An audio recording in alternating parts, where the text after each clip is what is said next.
네, 트럼프 대통령의 관세 리스크가 다시금 불거지면서 지난밤 뉴욕 증시는 약세를 보였습니다. 트럼프 당선 직후부터 이어진 관세 노이즈라는 측면에서 시장에는 좀 학습 효과가 생겼을 만도 한데요. 여전히 협상 결과가 불확실한 만큼 당분간은 변동성이 이어질 것이라는 전망이 많이 있습니다.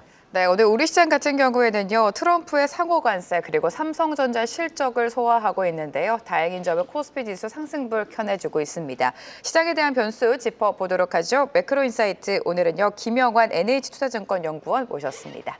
어서 오세요. 반갑습니다. 안녕하세요. 반갑습니다. 트럼프 대통령이 무역 상대국에 대한 상호관세 부과 유예 시간을 어쨌든 8월 1일까지 좀 연장을 했다라고 봐야겠고요. 그래도 관세 리스크는 재부각되고 있고 일단 이번 주 시장은 어떻게 전망하십니까? 사실 지난주부터 시장이 좀 주춤한 모습을 보이고 있는데 네. 이게 좀 단기 조정이 다시 재차 나올 가능성은 여전히 남아 있다는 생각은 들고요. 저는 제일 중요한 거는 지금 차익 실현들이 나오고 있는 것들이 언제까지 지속이 될 거냐, 차익 실현 물량이 다 털리느냐, 이게 제일 중요하다고 생각하고요. 관세 네. 리스크는 약간 노이즈를 줄 요인이긴 하지만은 본격적인 하락을 만들 만한 그런 큰 악재가 나온 건 아니라고 생각을 해서요. 결국은 상승을 할 텐데 차익 실현이 얼마나 더 출회되는지에 따라서 이번 주 정도까지는 조금 더 쉬어갈 가능성은 있다. 이런 정도로 보고 있습니다.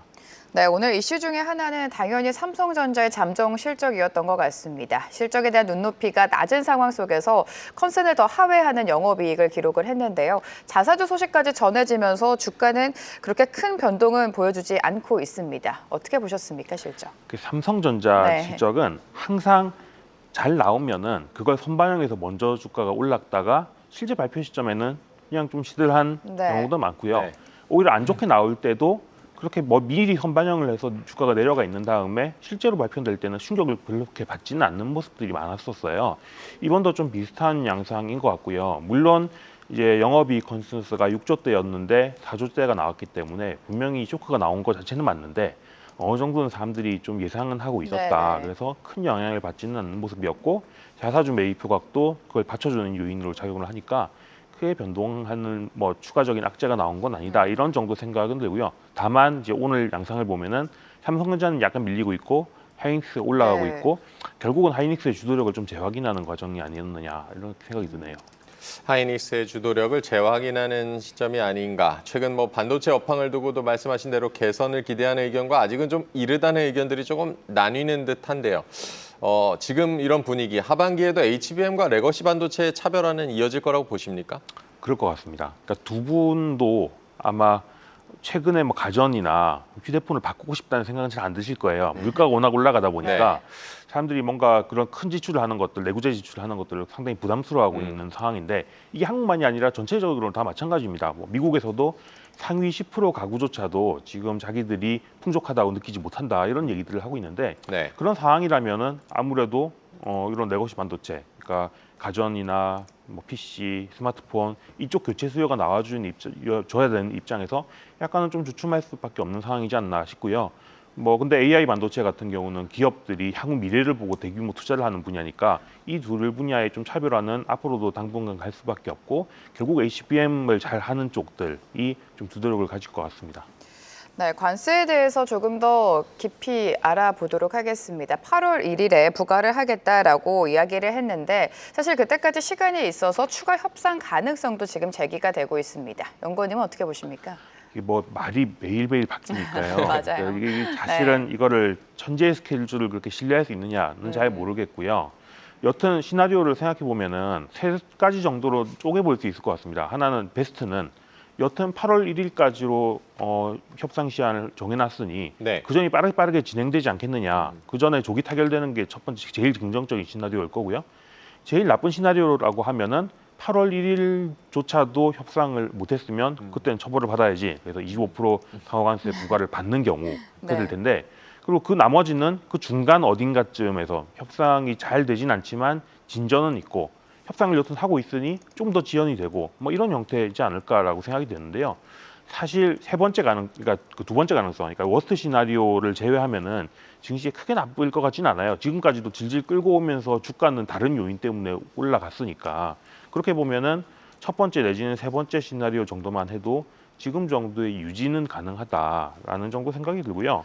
뭐 주가가 올라가는 양상은 베스트냐 아니면 그 중간 정도 시나리오냐에 따라서 어떤 주도주가 좀 더 강한 모습을 보일 거냐 이건 좀 네. 달라질 것 같은데 여튼 시장 방향을 무너뜨리는 거는 관세가 실제로 경제에 큰 충격을 주는 경우만 아니면은 가능하다 이렇게 보고 있습니다.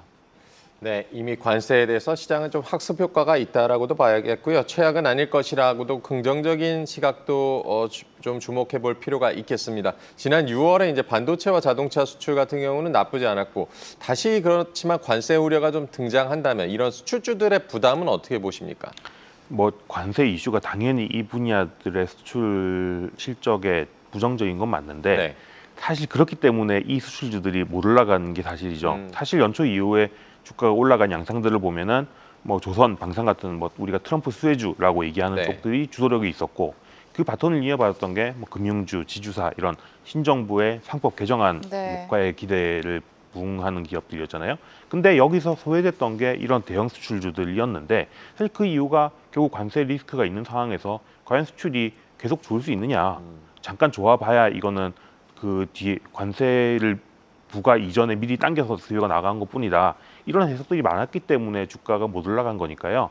사실은 눌려 있는 게 관세 가능성을 반영하고 있는 거고 오히려 저는 관세 리스크가 해소된다면 이쪽 주식들이 올라갈 수 있는 배경이 마련되는 환경이다. 이렇게 보는 게 맞지 않을까 싶습니다.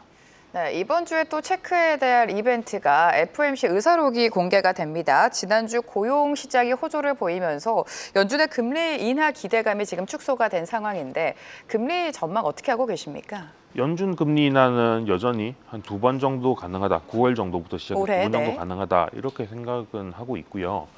최근에 이제 6월 FOMC 내용을 보면은 약간 그러니까 내용을 봐야 되는데 네. 최근 그 상황 그 앞서의 상황들을 보면은 그 전까지는 약간 연준 위원들은 똘똘 뭉쳐서 관세 리스크가 도드라지기 전에 그 진정되기 전에는 어느 정도는 좀 금리 인하를 늦출 수밖에 없다. 확인해야 된다라고 얘기를 하고 있었는데 약간 6월 정도부터 뉘앙스가 좀 달라지고 있긴 합니다. 일부 위원들이 7월부터도 금리 인하 가능할 거다 이런 얘기들을 하고 있는 걸로 봐서는 이런 얘기들이 6월 FOMC에 어떻게 반영되고 있느냐 실제로 좀 더 치열한 논쟁이 있었느냐 아니면은 아주 그 뒤에 나온 얘기고 그 전까지는 연준이 여전히 똘뭉쳐 있었느냐 이걸 확인하는 과정들이 좀 필요하다 그런 점 정도는 관전 포인트가 될 것 같고요. 근데 지금으로서는 여튼 관세 문제가 뭐 8월 1일 전에 해결이 된다 뭐 지금으로서는 그런 계획인 거잖아요. 네. 그런 계획 하에서라고 하면은 9월부터 시작되는 금리 인하 사이클은 크게 문제는 없는 상황이다 아직까지는 그런 생각이 들고요. 그리고 6월 고용이 좀 생각보다는 잘 나오면서 이 부분이 약간 금리 인하 지연되는 거 아니냐 이런 얘기도 있었는데 네. 사실 헤드라인 지표에 비해서 그렇게 내용이 썩 좋지는 않거든요.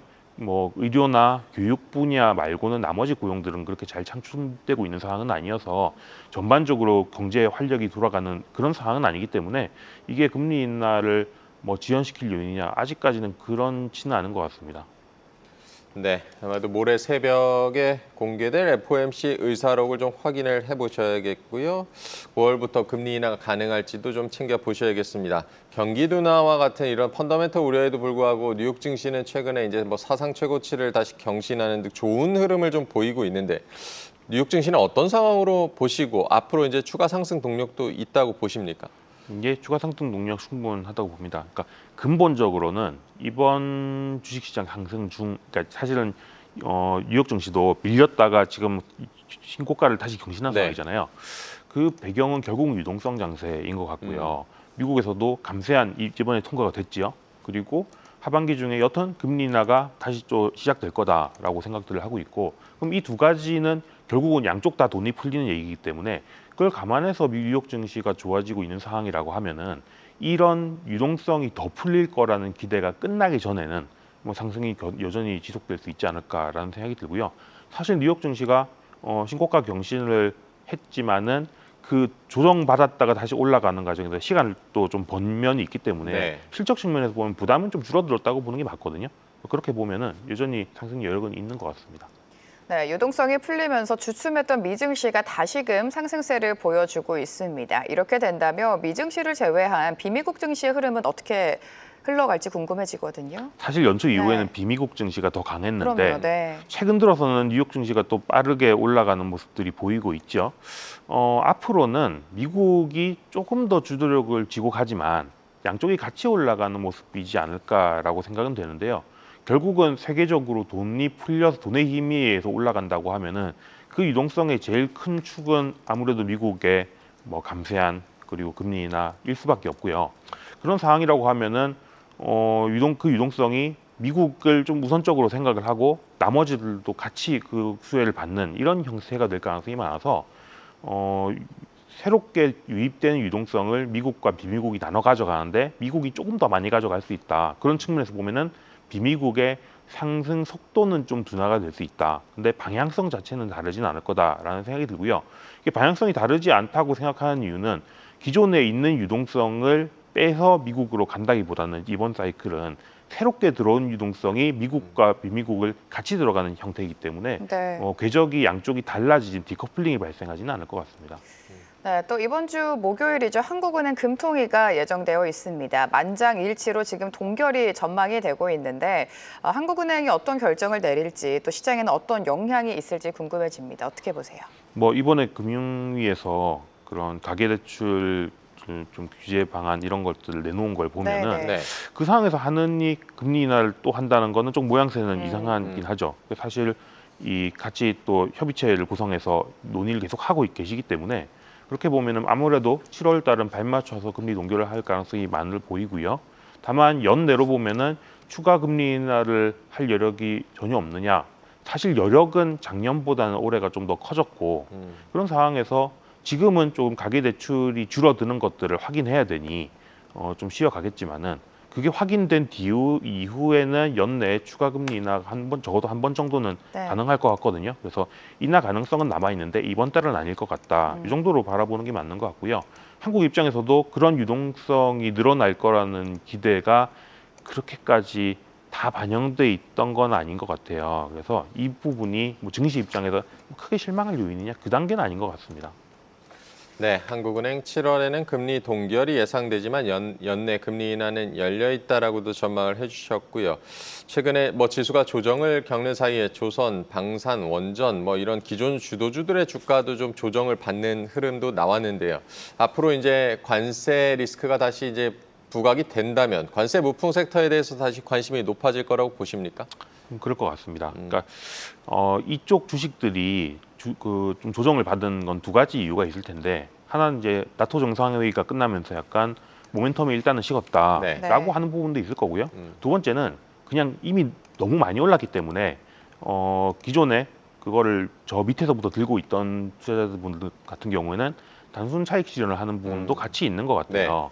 뭐 그렇게 보면은 상승의 업사이드가 닫혔느냐 그건 아닌 것 같고요. 이제는 돈을 풀 계획을 만든 게 이제 나토 정상회의였지 실제로 그래서 예산을 늘리는 거는 뒤에 얘기니까요. 그리고 그 뒤에 얘기는 어차피 뭐 향후 몇 년에 걸쳐서인데 사실 수주 산업이라는 거는 향후 몇 년에 걸쳐서 지출이 늘어나는 계획을 당겨서 오는 거기 때문에 그런 측면에서 뭐 지금 이미 다 반영됐다 뭐 그렇게 보기는 좀 곤란한 것 같고요. 그냥 일시적으로 빠르게 선반영한 주가가 좀 밀리는 그냥 그 정도의 계기였다. 이 정도로 보는 게 맞는 것 같고 차익 실현 같은 경우는 저 밑에서부터 들고 왔던 부분들은 이미 수익을 많이 거뒀으니 네. 뭐 조정 뭐 좀 매도하고 싶은 압력도 있겠지만 상승 여력이 남아 있는 상황에서 또 신규 투자자가 들어오는 것도 분명히 가능하단 말이에요. 뭐 그런 상황들을 바라보면은 손바뀜이 충분히 나온 뒤에는 다시 올라갈 수 있는 여력은 있는데 다만 그 과정이 지금 정도가 그 순환매가 나타나고 있는 뭐 시기인 것 같다 그렇게 보고 있습니다. 네, 종목별, 섹터별 안에서도 순환매가 좀 빠르게 돌고 있습니다. 가장 큰 시세를 내줬던 섹터 중에 하나가 지주사랑 증권주가 되겠죠. 상법 개정 기대감 속에 관련주들 시세를 내줬는데 하반기에도 상승 랠리를 이어갈 수 있을까요? 그럴 것 같아요. 그러니까 네. 이 분야도 사실은 가격 부담이 많이 올랐지만 그럼에도 네. 불구하고 밸류에이션이나 배당을 기준으로 봤을 때 가격 부담이 큰 섹터들은 아니어서 충분히 더 올라갈 여력이 있어 보이고요. 사실 상법 개정 이런 부분으로 인해서 궁극적으로 우리가 나아갈 수 있는 주가의 레벨을 대충 생각을 해보면은 그동안에는 한 20%대였던 주주 환원율이 뭐 30% 중반, 한 3분의 1 정도는 벌어들인 이익을 주주 환원한다. 이 정도까지는 갈 텐데 그렇게 생각했을 때 최소한의 배당주로서의 수익률 네. 뭐 한 4%, 5%이 정도 되겠죠.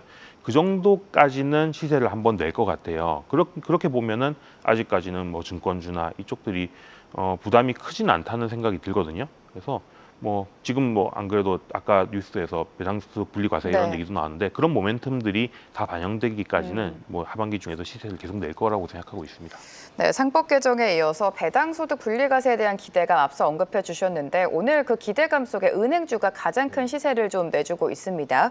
배당금 ETF 자금이 1년 사이에 뭐 130%가량 늘었다라는 이야기도 나오고 있는데 이와 관련해서 은행주도 좀 면밀하게 보면 좋을까요? 네, 이거는 양쪽 다 네. 긍정적인 부분이 있는 게 하나는 수요자 측면에서 배당주에 대한 기대 수익률이 세후 기대 수익률이 높아지는 거니까요. 네. 투자자 수요가 더 유입될 수 있다라는 부분도 있고요. 그리고 회사 입장에서도 배당 소득이 분리가 되면은 사실 배당 자체를 늘려줄 수 있는 요인도 됩니다.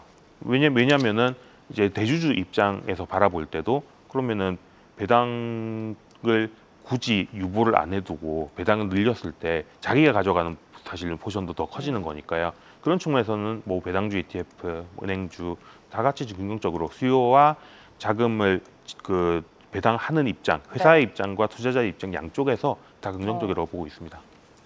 네, 어제는 그 LG 계열사들 그리고 오늘 뭐 삼성전자 잠정 실적까지 나오면서 2분기 실적 시즌도 이제 본격적으로 돌입을 했는데요. 2분기 실적 관련해서 눈여겨볼 만한 섹터들은 어디를 좀 보고 계십니까?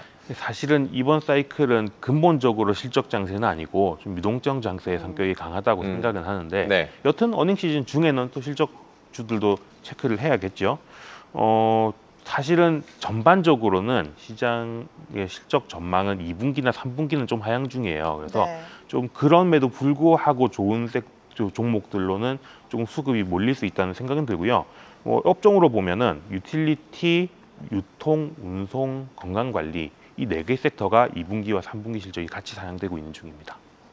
네, 최근 또 중국 경기 회복에 대한 기대감이 커진 상황입니다. 거기다가 한국과 중국 관계도 개선되는 조짐이 보이면서 중국 소비 관련주죠. 오늘 같은 경우에도 뭐 카지노주, 화장품, 엔터 일제히 상승세를 보여주고 있는데 관련주들의 흐름은 어떻게 전망하십니까? 상반기 중에는 사실 중국의 경기는 괜찮았거든요. 한 5월까지의 중국의 뭐 산업 생산이나 네. 소비나 괜찮았는데 이건 두 가지가 있었어요. 하나는 중국에서 작년 말부터 해서 경기 부양한다는 얘기 한창 했었잖아요. 그러다 보니까 뭐 소비 쿠폰이라던가 이런 식으로 경기를 살려주는 효과가 상반기는 있었습니다. 근데 이 부분으로 인한 증가가 하반기는 없어질 예정이고요. 그리고 상반기 중에는 또 트럼프 관세 얘기가 나오면서부터는 그러면 관세 부과 이후에는 이제 제품 가격이 올라갈 테니까 미리 물건을 당겨놓자라는 수출 선적을 먼저 하는 선수요 같은 것도 있었거든요. 근데 이 양쪽은 다 사라질 예정이기 때문에 하반기까지 과연 5% 이상의 성장률을 지속할 수 있을까는 약간은 의문이 있어요. 그래서 중국 경기에 대해서 전반적으로 막 앞으로 더 좋아진다 이런 기대는 약간은 내려놓을 필요는 있고요. 그리고 또 한국이나 뭐 일본이나 이런 미국이랑 직접 대응해서 무역을 하는 국가들의 관세는 뭐 협상을 한다 치지만 사실 앞서서 이제 베트남에서도 무역 협상을 하면서 우회 선적을 하는 관세 품목에 대해서는 관세율을 더 올린다 이런 얘기들을 했잖아요. 이런 것들이 좀 한국의 중국과 미국 사이의 중간 무역의 역할을 하는 한국 입장에서는 좀 부담이 됩니다. 네. 그러니까 그렇게 보면은 첨단 산업은 미중 무역 갈등 때문에 좀 리스크가 있고 그리고 소비재 같은 경우는 하반기에도 중국 경기가 좋을 거냐라는 데에 대한 또 의문이 있고 그런 점에서 전반적으로 중국 관련을 막 범위를 넓혀서 볼 때는 아닌 것 같고요. 다만 이제 또 한국에서 중국인 관광객들의 비자를 풀어주고 이런 부분들은 있잖아요. 그래서 실제로 오프라인으로 이동을 해서 오랜만에 정말 몇 년 동안 못 가고 있던 거를 한번 가는 수요 이 정도는 가능한 것 같아요. 그래서 뭐 여행과 관련 중국인 뭐 유커들의 방문과 관련되는 네. 이런 쪽 정도를 좀 좋게 볼 수 있지 않을까라는 생각이 듭니다. 네, 중국 경기가 예상보다 좀 회복이 더딜 수도 있다는 점은 염두를 해 두셔야겠고요. 6월 들어서 이제 코스피를 3조 원 가량 매수했던 외국인이 7월에는 조금 주춤하지만 주로 뭐 대형주나 배당주 위주로 좀 매수에 나서고 있는데요. 외국인 수급 같은 경우는 어떻게 전망하고 계십니까? 그래도 들어온다고 봅니다. 네. 아까도 이제 그런 미국발 유동성이 미국과 비미국으로 나눠 들어갈 거다라고 말씀을 드렸는데 한국도 그런 측면에서 보면은 들어올 만한 상황이긴 합니다. 네. 외국인들이 한국 비중을 그렇게 과거 평균 수준까지도 안 채놓은 상황이기 때문에 유입은 될 거라고 생각을 하고요. 또 한편으로는 상법 개정안에 대한 기대가 우리나라 내에서는 꽤 이미 한 두세 달 정도 된 네. 상황이지만은 외국인들은 이런 것들을 해외 뉴스에 대해서 그렇게 선제적으로 반영을 해가지고 미리 들어가 있거나 이러지는 잘 않거든요. 네. 그렇게 보면은 앞으로 하반기 중에는 외국인들이 그런 상법 개정에 의해서 한국의 거버넌스들이 점점 변하고 배당도 변하고 이런 것들을 반영하면서 서서히 들어올 거기 때문에 그런 수급들은 들어올 여지들은 분명히 있고요. 근데 다만 이제 아까도 이제 미국이 조금 더 많이 가져가고 한국은 좀 덜 가져갈 거다. 뭐 그렇게 보면은 외국인 수급이 과거에 강할 때 뭐 몇십 조씩 살 때 이 정도까지 나오지는 않을 것 같아요. 좀 규모는 좀 줄어들 수 있다. 다만 들어오긴 할 거다라는 생각이 들고요.